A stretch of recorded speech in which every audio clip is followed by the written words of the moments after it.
그래서 오늘 자유한국당 조직강화특별위원회 위원 중에 한 분이시죠. 또 전 새누리당 윤리위원장도 맡은 바 있습니다. 이진곤 위원을 좀 연결해서 말씀 들어봅니다. 안녕하세요. 예, 안녕하세요. 네. 보수 대통합 필요합니까?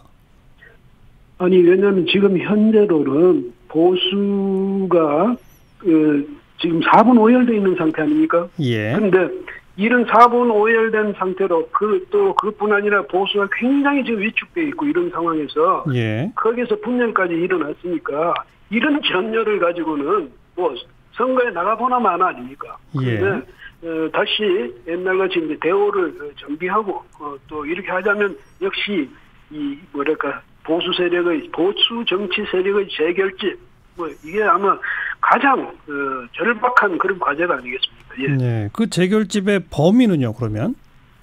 그러니까 이 보수 정치 세력을 다시 살려야 된다. 다시 세워야 한다. 이런 의식을 가진 대한민국 국민이면 누구나 같이 참여를 해야죠. 그다음에 그 보수를 표방하고 있는 정치 세력들이라면 역시 같이 힘을 모아야 되는 것 아니겠습니까? 네.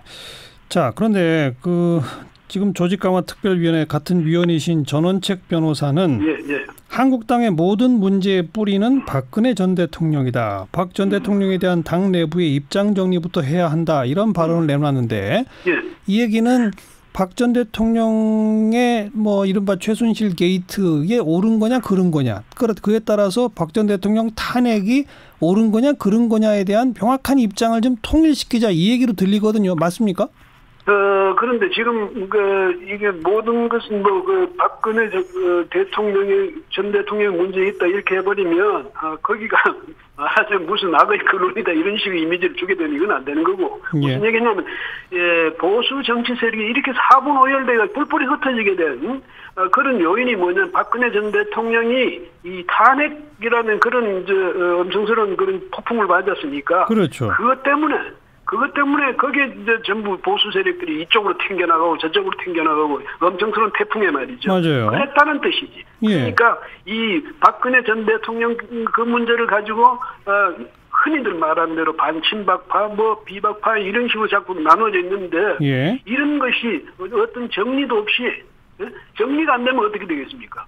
재결집도 안 되는 거죠. 그렇죠. 그래서 서로가 어떻게 이것을 소화를 해나가면서 같이 다시 손을 맞잡고 어깨를 같이 서로 어깨를 겨룰 수 있을지 그런 것은 이제 전제가 돼야 그다음에 우리가 보수 뭐 대통합이든지 무슨 보수 단일 대오든지 이런 이야기가 나올 수 있습니다. 그러니까요. 제가 바로 그 대목을 질문드리는 거예요. 탄핵을 찬성하고 주도하면서 떨어져 나온 분들이 지금 바른미래당에 있는 거 아니겠습니까?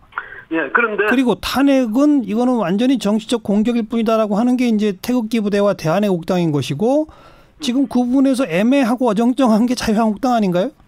근데 지금 이 문제를 바로 이제 그런 식으로 봐버릴 때, 그러니까, 뭐, 누구는 친박이냐, 누구는 비박이었냐, 이런 식으로 봐버리면 이 이제 분열 상황에서 이제 극복되기 어렵죠. 그런데, 박근혜 전 대통령의 문제를 이것을 옳으냐, 그러냐의 문제든 네 편이냐, 내 편이냐, 이런 문제가 아니라 보다 큰 보수라는 큰 나무 아래서, 큰 그늘 아래서, 그럼 박근혜 대통령도 그 속에 한 사람이었을 것 아닙니까? 그러니까 박근혜 전 대통령의 문제가 전체 보수의 운명을 뭐 좌우할 그런 일이 되어버리면 그것이 바로 말하자면 이 보수 세력들이 그 보수 세력을 반대하는 세력들이 그런 논리 구조 속에 그런 논리 덫 속에 빠져드는 거죠. 그래서 제가 생각할 때는 전체 보수의 정치 세력이라든지 보수 국민이라든지 보수의 가치라든지 이런 속에서 박근혜 전 대통령이 이런 큰 하나의 상처였다. 그러니까 그 정도로 우리가 인식을 하게 되면 서로 다시 손을 잡을 여지가 생기지 않을까 그렇게 생각합니다.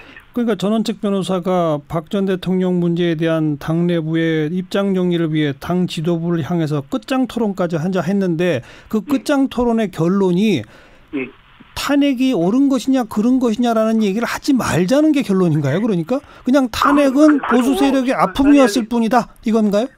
지금 제가 드리는 말씀을 잘 들으세요. 뭐냐면 제가 지금 말하고 있는 것은 우리 조강특위는 그런 말하자면 당의 정체성이라든지 뭐 당의 가치라든지 뭐 앞으로 당의 논리 구조라든지 뭐 이런 것을 우리가 정하는 쪽은 아니고 우리는 말하자면 가장 쉽게 이야기하자면 외과 의사들이에요. 그렇잖아요. 수술하는 사람들이고 예. 우리가 그런 가치까지 다 가지고 뭐 외과를 하면서 히포크라테스의 무슨 선서까지 다 이야기하면서 할 필요는 없는 거. 우리는 말 그대로 기술자고 전원책 변호사가 말씀하시는 것은 전원책 변호사가 오랫동안 이제 방송 활동도 하시고 이렇게 또 민주주의와 민주정치에 대해서 천착하시고 이랬으니까 예. 나름의 논리를 말씀하시는 것이지. 예. 저도 무슨 정치학자로서 돌아서 하겠다는 그게 아니고 예. 저는 다만 조강특위위원으로서 조강특위의 역할이 뭐냐 거기에 예. 충실할 뿐이고 지금 말씀하시는 정 박사 말씀하신 데 대한 답변을 왜 하느냐면 물으시니까 거기에 대한 유권자로서의 이야기입니다. 예. 예. 그러니까 한 조강특위 위원으로서가 아니라 그냥 이진권 위원 개인 생각에는 조강특위는 그런 일을 하는데 알겠습니다. 그러니까 어쨌든 다시 정리하면 예.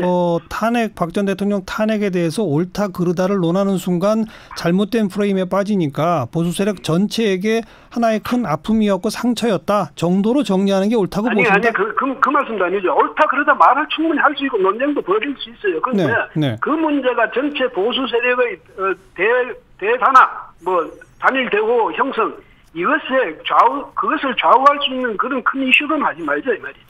그게 핵심 이슈가 돼서는 안 된다. 예, 그렇습니다. 방금 조강특위는 수술하는 외과 의사라고 하셨는데 그럼 수술은 어딘가를 이렇게 도려내야 되잖아요. 그것은 지금 당에서 전국 253개 당협이 있을 것 아닙니까? 당원협의회가 있을 것 아닙니까? 예. 그 당원협의회 위원장들이 전부 지금 사퇴했거든요. 그러니까요. 그 자리에 누구를 채우느냐? 예. 그다음에 지금 사퇴를 하신 분들 중에 어떤 분들은 그 자리에 계속 계시하고 또 어떤 분들은 이제 용퇴하게 하느냐? 예. 어떤 새로운 분을 모시느냐? 이런 역할을 하는 거지. 그러니까요. 그 누구는 빼고 누구는 모시느냐의 기준점이 뭡니까? 그건 아마 이제 지금 저희들도 지금 고심하면서 기준을 만들어가고 있는데요. 기준이 한두 가지로 가지고 해결되는 건 아니겠죠. 왜냐하면 그분들에게는 그게 정치 생명이 달린 문제니까. 예. 저희들도 굉장히 신중하게 이제 접근해야 되니까. 이를테면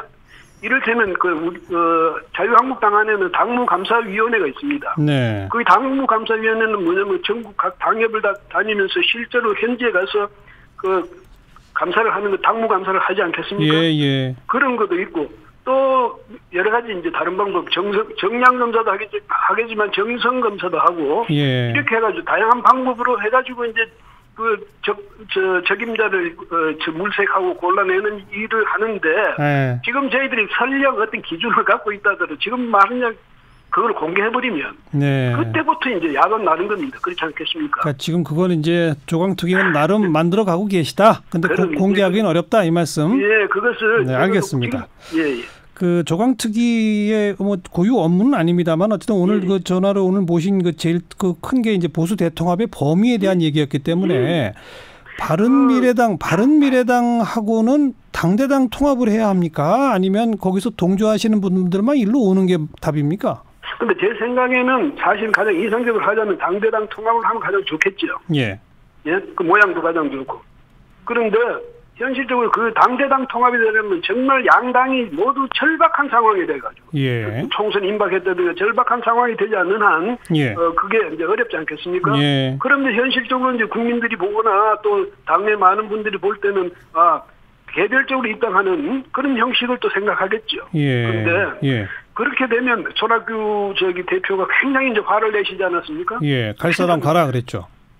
대표 한지 말이지 한 달 반쯤밖에 안 됐는데 우리 당을 이렇게 흔드느냐 아마 그런 섭섭함이 계실 텐데 네. 그 점에 대해서는 저도 충분히 정말 이해를 합니다. 근데 갈 테면 가라. 한나라당은 한국당은 총선 때는 꽤 없어질 정도이다. 이렇게까지 너무 격하게 말씀하시면 내가 생각할 때 정치 아주 큰 정치인으로서는 좀 너무 격한 말씀 아닌가 이런 생각이 들고 아마 만약에 지금 자꾸 그렇게 한다면 틀림없이 바른정당 내에서도 그렇고 한국당 안에서도 어떤 분을 보고 좀 봐라 하는 분도 있을 거고 저쪽에서도 나 가고 싶다 하는 분들도 있을 거예요. 근데 이것을 어떻게 소화해내느냐. 그러니까 좀 더 시간을 갖고 당대당 통합 때까지 기다려보느냐. 아니면 바쁘니까 정비를 위해서 빨리 서로가 오고 끌어당기거나 혹은 스스로 오거나 이런 그런 그 그런 구도로 갈 것인지 제 생각에는 아직 그까지는 당에서 결정이 안 된 것 같네요. 알겠고요. 대한애국당 그리고 소위 태극기 부대 이분들은 박근혜 전 대통령 사법 처리도 잘못된 것이고 탄핵도 잘못된 것이고 정치적 탄압일 뿐이다라고 하는 주장을 펴는 분들인데 이분들도 보수대 통합의 한 파트너가 맞습니까? 거기 참여하는 분들 개개인들은 보면 전부 그냥 대한민국의 국민이고 보수 유권자들이거든요.